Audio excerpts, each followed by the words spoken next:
Hello বন্ধুগণ, তোমাদের YouTube চ্যানেলে সকলকে স্বাগত। मेरा जो नॉन बेंगली व्यूअर्स हैं आप लोगों का भी स्वागत है, चैनल आप लोगों का है। এবার চলো মেইন টপিকে আসা যাক।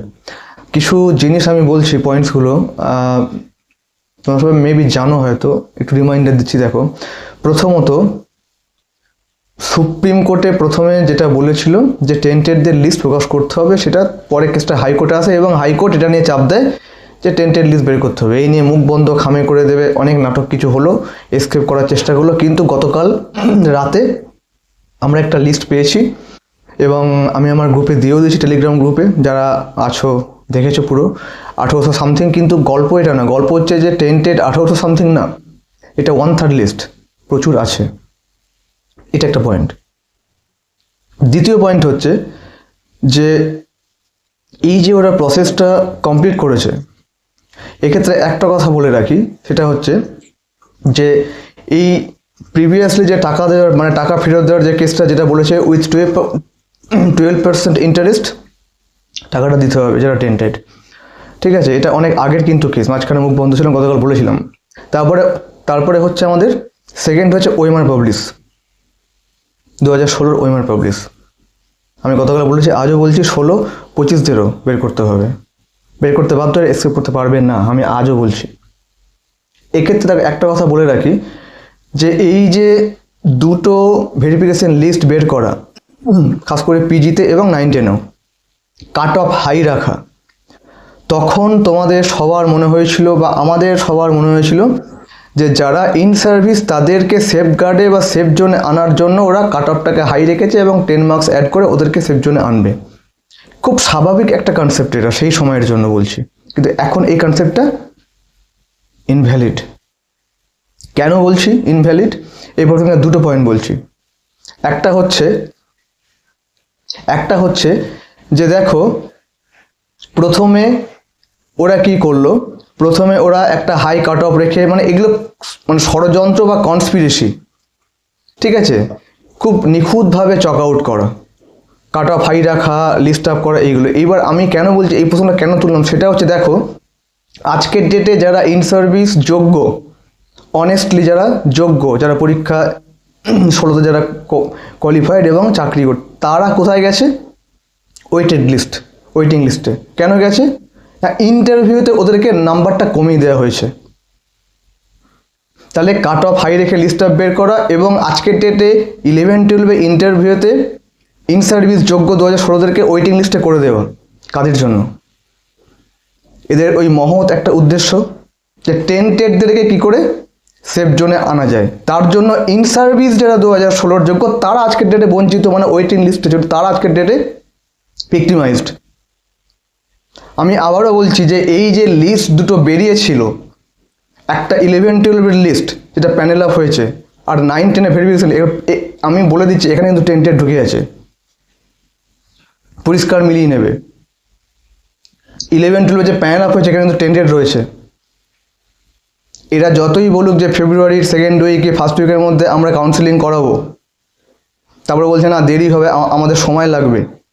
এই যে দেরি হবে, সময় লাগবে, এই যে তারিখ পে তারিখ, এটাই হবে। কারণ এই সময় 11-12 যারা ইন সার্ভিস যোগ্য তারা যেমন আছে, কিন্তু ওখানে একটা হলেও কাঁকড় আছে, সেটা একটা হতে পারে, 100টা হতে পারে টেন্টেড ওখানে ঢুকে আছে। এবং এই যে কথাটা আমি এখন বললাম, তার একটা শর্টস আমি গতকাল রাতে দিয়েছিলাম, যারা দেখেছো তারা বুঝতে পারছে আমি কথাটা কেন বলছি এখন। এবং 9-10 যে ভেরিফিকেশন লিস্ট বের করেছে কাট অফটা হাই রেখে, সেখানে জেনারেল একটাও নেই, মেল ফিমেল ওরে আর কেউ নেই।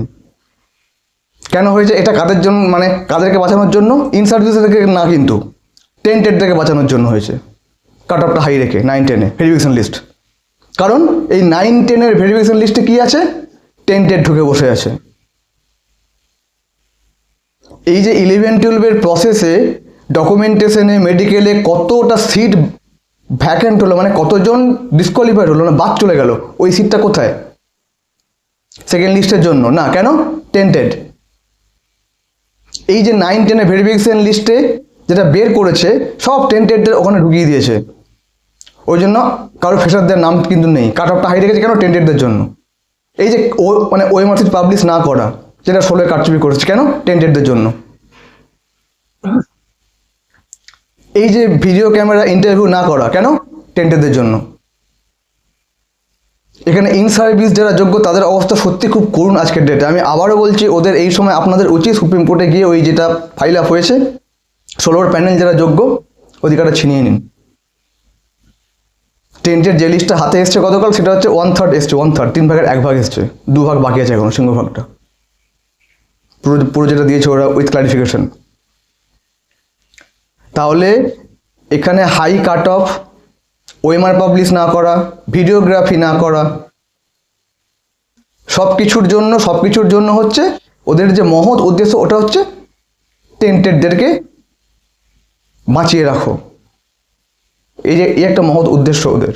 আমি সেই জন্য বলছি, বারবার বলছি, যারা ফ্রেশার্স রয়েছে, বঞ্চিত হয়েছো, 60-এ 60, 70-এ 70 পেয়েছো, 68 পেয়েছো, 69 পেয়েছো, প্রচুর আছে। যারা আমি অনেক আগে ভিডিওতে কিন্তু বলেছিলাম লিস্ট বেরোনোর আগেই, যাদের 55+ আছে তারা কিন্তু থাকো, অসুবিধা নেই, ভয় পেও না। আমি আজকের ডেটে বলছি, দেখো তোমরা যতই বলো কমেন্টে যে কাউন্সিলিং ডেট দিয়ে দিয়েছে, কাউন্সিলিং হয়ে যাবে স্যার, এবার কি হবে? কাউন্সিলিংটা স্মুথলি হবে না এবং ওরা করাতে পারবে না। এই যে বলছে দেরি হবে, সময় লাগবে, ফেব্রুয়ারি দিতে হবে, এইসব বলছে না, এতটা না। এখানে টেন্টেড ঢুকে বসে আছে, রেকটিফাই মাস্ট এখানে। আমি আবারও বললাম, আর গতকাল বলছি, আজও বলেছি, 9-10 যে ইন্টারভিউটা হতে চলেছে, এখানে কতগুলো লিস্ট বেরোয় দেখো, এখানে টেন্টেড ঢুকে আছে, তাই জন্য হাই কাট অফ। আবার বলছি, তাই কতগুলো লিস্ট বেরোয় এখানে, এসকেপ করার জায়গাটা কিন্তু নেই। সুপ্রিম কোর্টে গেছে, সেখান থেকে হাইকোর্টে আসছে, হাইকোর্ট চেপে, সুপ্রিম কোর্ট সাময়িক বাঁচিয়ে দিচ্ছে, হাইকোর্ট চেপে ধরছে। ওরা কি করছে? আমরা কি ভাবতে পেরেছিলাম যে টাকা দেওয়া কেসগুলো আবার ওদের টাকা দিতে হবে উইথ 12% ইন্টারেস্টে, সেই কেসটা রিওপেন হবে? ভুলেই গেছিলাম সবাই আমরা, আমি তো ভুলে গেছিলাম। টেন্টেডদের লিস্ট দেবো না কালকে রাতে। এইভাবেই কেসগুলো হবে, এইভাবেই জিনিসগুলো এগোবে। আমি তোমাদের বলছি বারবার, এখনও বলছি, সময়টা নিচ্ছে এটা পজিটিভ হিসেবে নাও, সময়টা লাগছে এটা পজিটিভলি নাও। এর মাঝখানে চটজলদি যে প্রসেসগুলো হয়ে যাচ্ছে না, যারা চাকরি পেয়ে বসে থাকবে বা বসছে, ওদের অবস্থা যারা চাকরি পাচ্ছে না বা পায়নি তাদের থেকেও করুন। একদম ইনসিকিউরিটিতে ভুগবে ওরা, এই সরকারের জন্য, কমিশনের জন্য, এদের এই পাল্টি কেস, এগুলোর জন্য। সেই জন্য বলছি। আর একটা কথা, যেটা হচ্ছে এক্সপায়ারি অফ প্যানেল বা এই আমাদের 10 মার্কস, এটা হচ্ছে 3 ফেব্রুয়ারি। এক্সপেক্টেড কি ভার্ডিক্ট দিয়ে দেবে, এটুকুনি বলা যায়। কারণ ভারতবর্ষের কোনো রাজ্য পশ্চিমবঙ্গ মতো নিয়মে হাঁটেনি, কোনোদিনই হাঁটেনি। সেন্ট্রাল গভর্নমেন্ট তো হাঁটেনি। ধরো ওখানে কোনো একাডেমিক নেই, ওখানে কোনো 10 মার্কস বোনাসের কেস নেই, ইন্টারভিউ নেই, ডিরেক্ট মেরিট লিস্ট। এটাই হওয়া উচিত এখানে। যত ঘাপলা এখানেই হয় ইন্টারভিউ আর এই মানে এই একাডেমিকে। তো সেই জন্য বলছি 10 মার্কসটা ইনভ্যালিড। এই নিয়ে চাপ নিয়ে এই মুহূর্তে লাভ নেই। 3 ফেব্রুয়ারি পাখির চোখ, দেখা যাক কী আপডেট উঠে আসে। তার আগে কেস রিগার্ডিং যা কিছু আছে, টুকটাক আপডেট যেগুলো আমি পাচ্ছি বা পাবো, আমি চ্যানেলে দিয়ে দেবো। আর লাস্ট পয়েন্ট হচ্ছে, আমার ডেসক্রিপশন বক্সে আমি আমার টেলিগ্রাম গ্রুপ লিঙ্ক এবং হোয়াটসঅ্যাপ চ্যানেল লিঙ্ক দিয়ে রাখছি। ওখানে তোমরা অ্যাডেড হয়ে যাও। ডেসক্রিপশন বক্সে ক্লিক করে ওই লিঙ্কে ঢুকে অ্যাডেড হয়ে যাও। ওখানে আমি কোর্টের আপডেটগুলো দিয়ে থাকি, কেস রিগার্ডিং যেগুলো টুকটাক। এইটুকু বলা ছিল, দেখা যাক নেক্সট আপডেট কি হাতে উঠে আসে বা কী হতে চলেছে, মানে পরবর্তী পদক্ষেপ। ওকে, ভালো থেকো। Be positive freshers, be positive, be hopeful. ফ্রেশারদের সুবর্ণ সুযোগ রয়েছে, ফ্রেশারদের জন্য সুযোগ ওপেন হতে চলেছে, বঞ্চিত ফ্রেশারদের জন্য সুযোগ ওপেন হতে চলেছে, এবং এটা কনফার্ম, লিখে রাখো। ফ্রেশাররা এই সময় ভয় পেও না, ডিপ্রেশনে চলে